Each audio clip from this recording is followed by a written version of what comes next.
Panood ko po itong video na ito, na itong si Sara Duterte sa isang investigasyon, kung ano man ito, anyway.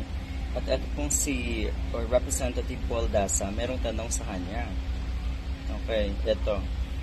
Is the good president now aware or familiar with the public Wi-Fi program?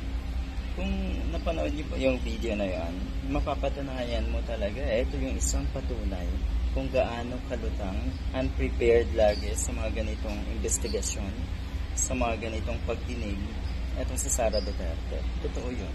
Lutang na lutang po talaga. Siguro naman ay napanood niyo yung kanyang mga speech kung siya ay invited sa mga bilang guest speaker, halimbawa kung doon sa palarong pambansa, kung naalala niyo. Grabe yung kanyang pagkalutang. Yung tipong nagsasalita siya, pero hindi niya alam kung ano yung pinagsasabi niya. Diba? Kaya pala, ni minsan, or talagang hindi ito nagbigay ng pa-unlock sa mga imbitasyon para sa debate noong panahon ng kampanya. Alright, so aware daw ba etong si Duterte dito nga sa public Wi-Fi program na ito? Ito po ay katanungan ni House Senior Minority Leader Representative Paul Daza.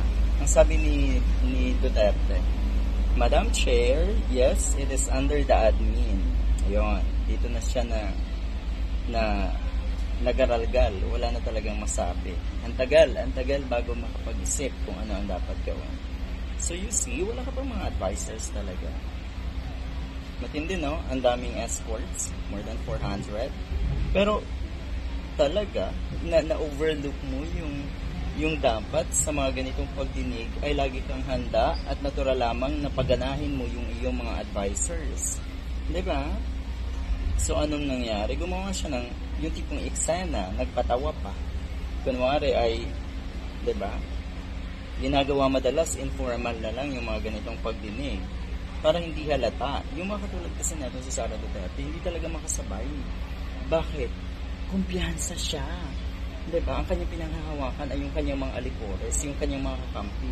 Pero wala siyang idea na wala siyang kaalam-alam sa mga nangyayari sa ating paligid, sa ating lipunan at sa kanyang departamento.